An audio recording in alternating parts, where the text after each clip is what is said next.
So yun guys, welcome for my vlog, for my videos today. Continue tayo ngayon sa story ni Rampadora. So, for my videos today yan, ituloy natin ngayon yung kwento at story ni Rampadora noong time na siya ay nag-aral ng first year high school. Ayan. Nag-aral siya ng first year high school, is working student lang din. Ang amo ko ay pare, si Padre Aranya. Pero, bago ko nakapag-aral,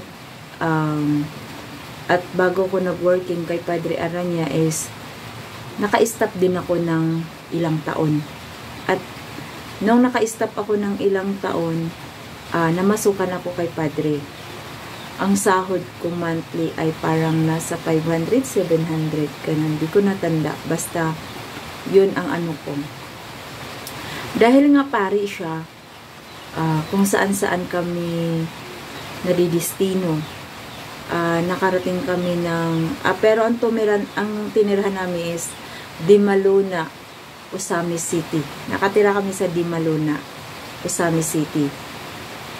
Then, ang dami mga pagsubok. Kasi working ka nga, syempre, sa iyo lahat. Lahat ng hirap, lahat ng pagod, lahat ng trabaho. Sa iyo lahat, sa iyo lahat.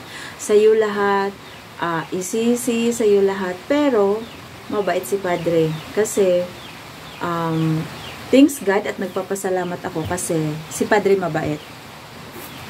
Mabait talaga si Padre. Si Padre ang nakakaintindi sa akin. Nalagaan ko si Ponpon at si Kairos.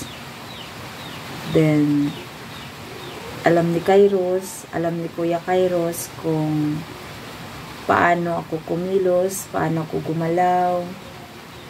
Alam din ni Kuya Kairos lahat yon nung nasa Dimaluna kami, Quezon City. Kasi nga, mahirap lang din kami.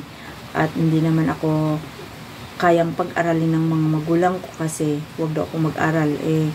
Gusto ko rin naman mag-aral at may kumuha sa akin nun, si Nana. Si Nana pa ang umuha sa akin nun sa Dibulok sa lugar namin din. Hinahanap ako lagi ni Nana, Yun. Si Nana ay mama ni Padre. Yun. Tapos kamag-anak ko lang din sila side sa mga Demoser. Ngayon, nung nasa Dimaluna kami, syempre pari nga si Padre, kung saan-saan kami napadpad. Pumupunta kami ng Tanggol, pumupunta kami ng Usamis. Tapos, na-assign pa kami ng Tanggub nun. Tapos, meron pang time na umalis akong hindi nagpaalam sa bahay nila Padre doon sa Tanggub. Kasi, ang sitwasyon mahirap. Mahirap talaga ang sitwasyon. Andun na yung kakain ka ng parang panis na maraming langgam, ganun. Tapos yung asawa ni Padre, sobrang maldita na hindi ko maintindihan, si Ate Edith. Then, lagi kami napapagalitan, hindi ko alam kung bakit. Tinatanong ko sa sarili ko kung bakit lagi siyang galit sa akin, ganun. Tapos, basta, ang tawag na niya sa akin, hindi na mali. Kasi lagi daw ako nagkamali. Bawat utos daw niya sa akin, lagi ako nagkamali. Kaya, dumating sa point na nahirapan din ako. Dumating sa point na umuwi ako muna sa lola ko. Doon muna ako sa lola ko. Umuwi ako sa lola ko. Hindi naman ako umuwi sa amin talaga eh. Doon ako sa lola ko. Then pag uwi ko sa lola ko, hinahanap na naman ako ni Nana. Tapos hanggang nagustuhan kasi ako ni Nana. Gustong-gusto din talaga ako ni Nana. Kasi walang apo si Nana na babae. Lahat ng apo niya puro lalaki. Then na-miss ko si Nana hanggang sa nawala na lang si Nana. Hindi na kami nagkita. Then, nalipat si Padre ng Looc, Plaridel, Misamis Occidental. Andun na naman ako sa Looc, Plaridel, Misamis Occidental. Nandun na naman ako. Doon ako nag-working ng first year, high school, then second year, then third year. Kay Padre talaga ako. Kay Padre talaga ako. Kay Padre talaga ako. Wala na akong ibang wino-workingan. Mahirap. Kasi gigising ako ng alas 3 ng madaling araw. Tapos, magsasaing ka. Ang panggatong namin is yung bunot, yung kahoy. Tapos, darating pa yung araw na tag-ulan. Hirap pang paapuyin. Ganun. Tapos, meron namang sakrista na working na si Jojo tamad. Ayaw din kumilos. Ayaw tumulong. Ayaw ko tulungan. Ayan. So, ako lang talaga. Then, gigising na lang sila Kairos, maligo, kakain. Pero hindi na ako dati, nag-iigib kami kasi mahina yung akyat ng tubig. Talagang, ang layo pa ng iniigiban ko. Talagang nag-iigib. Lahat ng sakripisyo ko, ginawa ko. Nag-iigib, naglilinis. Pero yung paglalaba, hindi na inasa sa akin ni Ate Edith. Yung paglalaba, bay labandera talaga sila kasi hindi daw talaga ako marunong maglaba. Yun. Tas siguro naawa na rin sila sa akin. Kaya hindi talaga sila nagpalaba sa akin. Maglalaba man yun si Ate Edith. Tas may naglalaba rin. So magsige rin yung yaw-yaw. Magsige talaga yung yaw-yaw. Hinayaan ko lang talaga kasi gusto kong mag-aral. Gusto kong mag-aral. Si Ponpon, si Kairos, lagi niyang niyayaw-yawan ako. Tatlo kami. Hinayaan ko lang. Tas ang tawag niya sa akin ay mali. Marami mong napapagdaanan, kasama ko sila Kairos, sila Padre. Mabait si Padre sa akin. Sobrang bait. Kaya, namimiss ko si Padre kasama. Kasi, kahit pare siya, parang hindi siya pare kasama, ganun. Then, si Kairos, kahit anak ng pare, parang hindi anak ng pare, kung umasta. Simpleng tao. Talagang, kahit sabihin natin may kaya sila, pero pinalaki sila na parang walang kaya, ganun. Tapos pumupunta kami ng Iligan kasi nandun si nanay at si tatay kasi taga doon si Ate Edith taga doon. Pupunta kami doon. Sa mga panahon na yon na nag-working ako, andun yung hirap, andun yung sakripisyo. Tapos, pero mabait talaga si Padre kasi kahit andun man yung hirap ko, andun man yung sakripisyo ko, pumapatak pa rin sa isip ko yung bait ni Padre. Kasi alam mo yung, alam ni Padre na pauwi na kami. Tapos, di ba, pag ikaw working, nahihirapan ka kasi may project, wala kang pera. May bibilihin, wala kang pera. Hindi mo alam kung saan ka kukuha pambili. Kahit Oslo, kahit bond paper, kahit color paper. Hindi mo alam, sira na yung sapatos mo. Hindi mo alam kung saan at paano mo sasabihin sa amo mo, di ba? Si Padre, nandun na sa baba ng office. Kasi, ang church namin sa Looc kasi second floor Nasa second floor kami. Then, pagpasok namin, uupo kami sa office, tatanungin kami ni Padre isa-isa kung anong kailangan, yan. Tapos, anong bibilhin, yan. Nakasuporta talaga si Padre sa pag-aaral namin. Talagang nakasuporta. Doon ako believe kay Padre Aranya.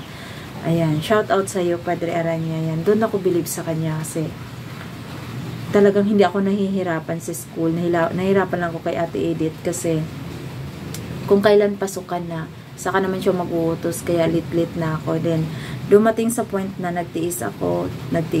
Then, masaya, pero mahirap. Mahirap na masaya, pero malungkot, nakakalungkot, masaya na mahirap. Ganon. Kasi andun yung nalulungkot ka kasi pagdating ng December at bagong taon, dapat kasama mo pamilya mo, pero hindi, di ba? Na malungkot na nag-aral kang hindi mo kasama magulang mo, kapatid mo, di ba? Masaya kasi marami kang kasama sa church. Mahirap kasi masaya kasi marami kang kasama sa church din. Andyan si Padre, nakasuporta sa amin lahat na nag-working. Then, mahirap kasi working ka nga lang talaga. Kailangan mong i-priority yung dapat priority kasi sa nga lang working ka lang. Then, kailangan mong gawin yung trabaho kasi magagalit talaga si Ate Edith. Tapos si Nana naman ang kakampi ko. Kaya masaya ako kasi pag andyan si Nana, yan mo lang siya, ganun. Huwag mo siyang pansinin, basta magtrabaho ka, kumilos ka, ganun. Si Nana yung mabait, si Nana yung lahat nagko-comfort sa akin. Alam din ni Nana na umiiyak na ako, alam din ni Nana na umiiyak ako patago, ganun. Hindi kaya maging working student. Then dumating sa point na nainis na ako kasi may kasama ko sa church na si Jojo Villanueva yata, apelyido ni Jojo, di ko na basta Jojo siya. Then ngayon tawag na itong pag nagwawalis na sa buong church ako, malaki ang church kasi parang katedral. Talagang ang laki, ang lawak. Naglilinis, may naglilinis naman, may nagwawalis naman. Pero syempre sa ngalang working ka, everyday ikaw ang nandun, mawalis ka. Kasi may nagwawalis naman tuwing Sabado, tuwing may naglilinis, may nag-aalaga ng church. Pero sa ngalan nga na andun ka, working ka everyday, nakikita ng mata mo, normal, obligado kang maglinis. Ayan. Then, walking distance lang din ng school namin. Then, ginawan ako lahat ng paraan ni Padre mula uniforming, sa sapatos, nung sinabihan, tinanong ako kung anong sapatos gusto ko at magkano. Yun, nagbigay si Padre ng pera, nakabila akong sapatos. Nung nasira na rin ang sapatos ko at kailangan ko na rin ang sapatos, yung binigyan ako ni Padre pambili ng sapatos, bumibili ako kasi supportive naman si Padre sa akin. Kaya, ngayon, Dre, kung makikita mo to, salamat. Salamat na marami. Na-appreciate ko lahat yung kabutihan na ginawa mo sa akin. Nagkita tayo nung pumunta ka dito. Pumunta tayo ng Wawa. Nagkamit na naman tayo. Di ko alam kung kailan tayo ulit magkikita. Salamat, Dre, kasi kahit sabihin natin working lang ako sa'yo, pero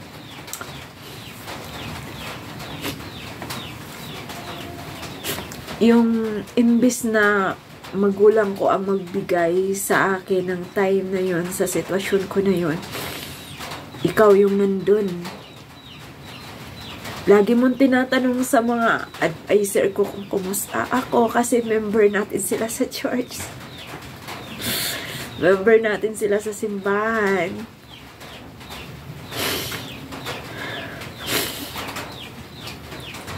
Pasensya na, Dre, shout out, naiyak ako kasi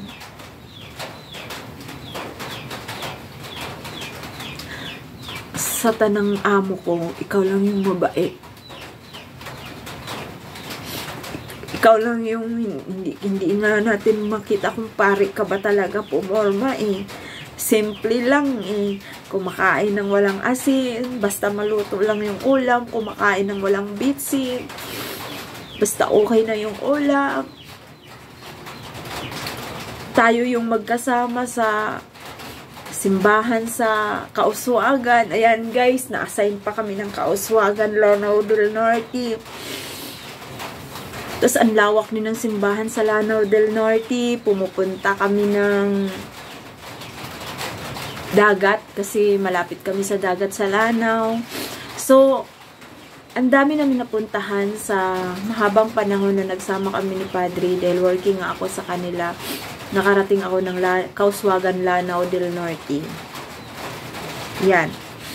Then, hindi ko kinaya at hindi ko natiis. Doon ako naasar yung umuwi ako ng tanghali. Tanghali na kasi uuwi ako galing sa school. Niloko ko ni Cairo sa Jojo. Hindi ako makapasok hindi ako makapasok-pasok doon sa church. Basta may ginawa sila. Parang nakapasok na sila, tapos nilock nila, hindi ako makapasok, ganon. Tapos, nainis ako kasi magsasaing pa ako, maghuhugas pa ako ng pinggan, kasi yun ang nasa isip ko eh, magsaing pa ako, anong oras na malilit ako, ayoko mag-absent, ganon. Nainis ako, kaya sabi ko ayoko na, uwi na ako sa amin. Umalis din ako, hindi nagpaalam kila Padre. Kaya yun din ang mali ko kasi umalis ako hindi nagpaalam kila Padre. Dahil nainis nga ako kay Kairos at kay Jojo. Kasi nilak nila yung pintuan. Pero alam kong andun na sila sa loob kasi ang kwarto ni Jojo nasa taas, nandun sila nagtatawanan Kaya nainis ako.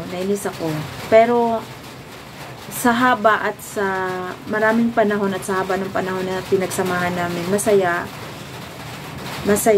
Kaya sabi ko nga sa sarili ko, nagpapasalamat ako. Then nagagalit si Padre sa akin kasi ang gusto ni Padre kunin sa akin is computer. Hindi ako marunong mag-computer.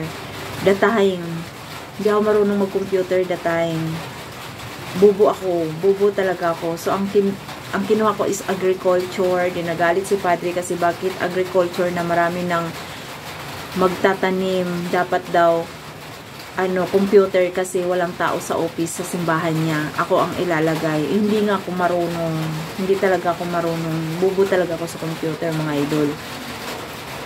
Kaya umalis ako, pero patuloy pa rin ang pagsusuporta ni Padre sa akin hanggang ngayon. So ngayon, salamat Padre.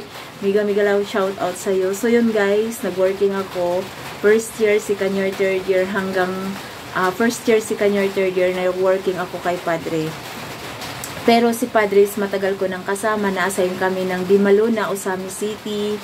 Then ang dami na namin pinagdadaanan doon. Maglalaba ako doon sa balon. Loloklohin ko pa uwi. Then mag-iigib ako. Ang dami namin pinagdadaanan. Tapos yung kapitbahay namin na si Ate Sitas na matandang dalaga. Na yung itatapon na namin. Kukunin pa niya. Yung alam mo yung ganon. Nagpupunta kami ng eskwelahan ni Padre. Ako yung pudakir. Ako yung nagpipicture. Then meron pang patay guys na basta nag-enjoy ako sa piling ni Padre. Nag-enjoy ako, masaya ako. Kung pwede lang ibalik yung dati, kung pwede lang ibalik ko talaga. Pero hindi na mabalik kasi nga nandito na ako sa Maynila. So yan, shout out sa you Dre, I miss you Dre. Then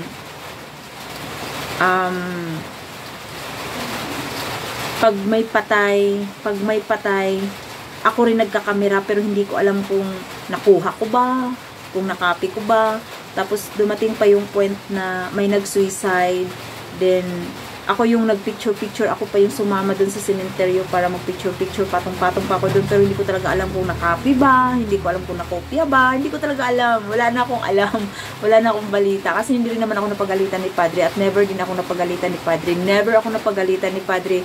Ayan, sa Dre, I love you Dre. Kasi ngayon ko lang nararamdaman lahat yon na sa lahat ng pagkakamali ko, sa lahat ng pagkukulang ko dyan sa simbahan nung magkasama tayo, never mo ko napapagalitan, nagsasalita ka lang. Ayun, hanggang salita ka lang pero hindi ko naramdaman na nagalit ka. Ayan, mabait kang pare, mabait kang ama, mabait kang tatay, mabait kang kaibigan. Mabait ka Dre, sobra.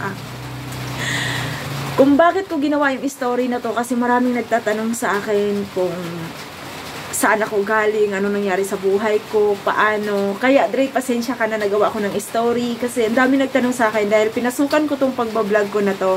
Ang daming nagtatanong kaya eto ginawa ko na. Then dumating pa sa point guys na ako yung nagpipicture doon sa patay. Pero pumunta pa ako ng sementeryo, nagpipicture din ako doon.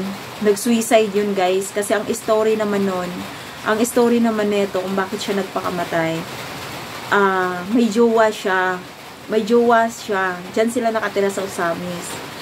Ngayon, umuwi lang ng probinsya yung jowa niyang babae, kasi sasabihin magbabakasyon lang.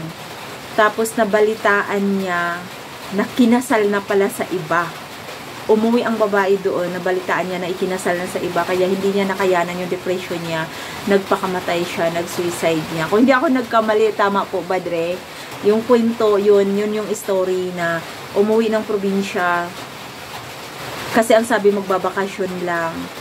Tapos pagdating doon, nalaman na nagpakasal na pala siya sa iba, at may boyfriend pala siyang iba doon, at nagsama na rin sila.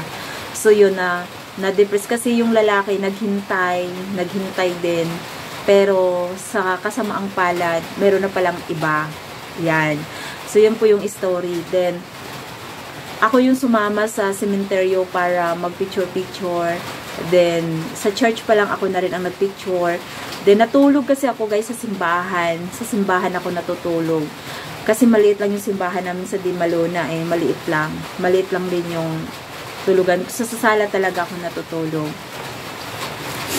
Ngayon guys, pagkatulog ko dun sa simbahan, nagulat na lang ako, saktong alas 12 gumalaw yung upuan. Nagkakalampagan lahat ng upuan talaga. Natakot akong sobra. Talagang nakita ko talaga sa aking mga mata na ang mga upuan naggagalawan talaga. Talagang grabe. So nangatok ako kila padre, binuksan ko yung pintuan, pumasok ako sa bahay kasi sa gilid ng simbahan na maliit, may bahay-bahay doon na maliit lang. Then pumasok ako doon, nangatok ako ng nangatok kila padre. Pero hindi daw talaga narinig nila padre. Yun ang sabi nila padre, wala daw talaga silang narinig hanggang nakatulog ako na nakaupo doon sa may pintuan sa kwarto nila padre kasi natakot na talaga ako sa nangyari dahil yung mga upuan talaga gumalaw. 3 gabi yun nagpaparamdam sa akin. Grabe, 3 gabi. Kaya sobrang takot na takot ako. Kasi bakit ako idadamay niya. Then, kinuwinto ko doon sa mga members sa church. Sabi nila nga, kausapin ko daw na wag naman ako kasi hindi naman ako kasama dyan. Patulugin mo naman ako. Maawa ka naman sa akin. Simula noon, dahan-dahan na siyang nawala. At hindi ko na rin siya nararamdaman. Simula noon, hindi na rin ako natutulog sa church, sa simbahan. Hindi na rin ako natutulog. Ang hirap talaga. So, nung nandun pa kami sa Dimaluna, hindi pa ako nag-aaral noon kasi maraming beses talaga akong nag-stop ng pag-aaral. Marami talagang beses ako nag-stop sa pag-aaral kasi hindi talaga ako kayang pag-aralin ng magulang ko. Kaya ang ginawa ko, nag-working ako. So, ayan, Dre, kung makikita mo yung ginawa kong vlog ngayon, ayan, thank you so much po sa'yo sa pagmamahal mo sa akin nung nandyan pa ako sa'yo. Alam ko naman talaga, pero hindi ka na nag-chat sa akin sa messenger ngayon. Hindi ka na rin nagpaparamdam sa akin, Dre. Ayan, para makikita mo palagi at updated ka sa akin, Dre. Subscribe mo na lang din yung YouTube channel ko. Then don't forget to like and comment para makikita ko naman yung comment mo. So, ayan. So, thank you so much. And maraming salamat sa inyong lahat sa suporta niyo sa mga nagtatanong. Kaya, eto, gumawa na ako ng ina-story. Then, sa loob ng maraming taon na nagsama kami ni Padre, marami din kaming taon na may mga pinagdadaanan ni Padre na sobra. Then, pag may misa si Padre, ako ang kasama. Tapos, pag nagdi-deposit ng pera, ako inuutosan ni Padre na hindi ko alam ang dala ko pera pala. Papasok lang ako, basta iabot ko lang daw yung ganito, ganyan, ganun. So, yun, doon ako natuto paano magbiyahe. Kasi takot din ako magbiyahe. Talagang mabait si Padre sa lahat. Sobrang bait si Padre. Si Padre talaga sobrang bait, Dre. Pag bumalik ka ng Maynila, huwag kang mag-alala. Kahit sabihin natin ng upahan ako, may matutuluyan ka pa naman. So, ayan. Thank you so much. And maraming salamat sa inyong lahat. So, proceed na tayo doon sa